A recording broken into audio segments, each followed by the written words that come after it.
Assalamualaikum warahmatullahi wabarakatuh. Perkenalkan, nama saya Hasnawati, stambuk F1C1180116. Baik, di sini saya akan menjelaskan tentang transport elektron. Pengertian transport elektron. Transport elektron merupakan proses produksi ATP, energi dari NADH dan FADH2 yang dihasilkan dalam glikolisis, dekarboksilasi oksidatif, dan siklus Krebs. Transport elektron terjadi di dalam membran mitokondria yang dibantu oleh kelompok-kelompok protein yang terdapat pada membran tersebut. Di membran ini terdapat bagian-bagian penting yang berperan sebagai penerima elektron, yaitu kompleks protein 1, kompleks protein 2, kompleks protein 3, kompleks protein 4, ubiquinon, dan sitokrom C. Tahapan proses transfer elektron untuk NADH. Tahapan proses transfer elektron untuk NADH adalah sebagai berikut. Yang pertama, NADH akan melepaskan elektronnya kepada kompleks protein 1. Peristiwa ini membebaskan elektron yang memicu dipompanya H+ dari matriks mitokondria menuju ruang antarmembran. NADH yang telah kehilangan elektron akan berubah menjadi NAD+. Yang kedua, elektron akan diteruskan kepada ubiquinon. Yang ketiga, elektron diteruskan pada kompleks protein 3. Hal ini akan memicu dipompanya H+ keluar menuju ruang antarmembran. Yang keempat, elektron akan diteruskan kepada sitokrom C. Yang kelima, elektron akan diteruskan kepada kompleks protein 4. Hal ini juga akan memicu dipompanya H+ keluar menuju ruang antarmembran. Selanjutnya, elektron kemudian akan diterima oleh molekul oksigen yang kemudian berikatan dengan dua ion H+ membentuk H2O. Bila dihitung, transfer elektron dari bermacam-macam protein tadi memicu dipompanya 3H+ keluar menuju ruang antarmembran. H+ atau proton tersebut akan kembali menuju matriks mitokondria melalui enzim yang disebut ATP sintase. Lewatnya H+ pada ATP sintase akan memicu enzim tersebut membentuk ATP secara bersamaan.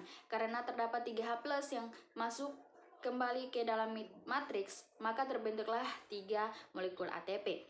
Selanjutnya, proses pembentukan ATP oleh enzim ATP sintase tersebut dinamakan dengan kemiosmosis. Selanjutnya, tahapan proses transport elektron untuk FADH. Tahapan proses transport elektron untuk FADH adalah sebagai berikut. Yang pertama, molekul FADH2 akan melepaskan elektronnya dan ditangkap kompleks protein 2, kemudian berpindah menuju ubiquinon. Namun pada tahap ini tidak menyebabkan dikeluarkannya H+. Yang kedua, elektron akan meninggalkan ubiquinon dan menuju kompleks protein 3, sitokrom C, dan kompleks protein 4. Selanjutnya, saat elektron melewati kompleks protein 3 dan 4 masing-masing menyebabkan dikeluarkannya molekul H+. Jadi, hanya 2 H+ yang dikeluarkan hingga nantinya masuk kembali melalui ATP sintase dan terbentuk 2 ATP. Di akhir cerita, elektron juga akan ditangkap oleh O2 menghasilkan H2O.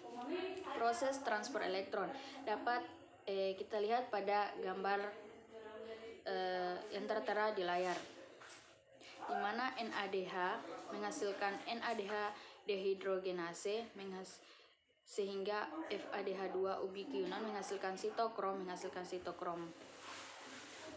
C1, sitokrom C menghasilkan sitokrom A3. Nah, proses transfer elektron. Reaksi glikolisis sampai siklus Krebs telah dihasilkan NADH sebanyak 10 dan FADH2 molekul. Dalam transport elektron ini, ke-10 molekul NADH dan ke-2 molekul FADH2 tersebut mengalami oksidasi sesuai reaksi berikut. 10 NADH tambah 5 H2O menghasilkan 10 NAD+ tambah 10 H2O.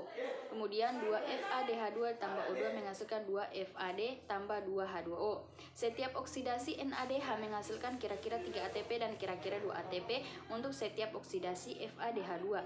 Jadi dalam transport elektron dihasilkan kira-kira 34 ATP ditambah dengan hasil glikolisis 2 ATP dan siklus Krebs 2 ATP. Maka secara keseluruhan reaksi respirasi seluler menghasilkan total 38 ATP. Akan tetapi karena dibutuhkan 2 ATP untuk melakukan transport aktif, maka hasil bersih dari setiap respirasi seluler adalah 36 ATP. Baik, itulah presentasi dari saya. Sekian dan terima kasih. Wassalamualaikum warahmatullahi wabarakatuh.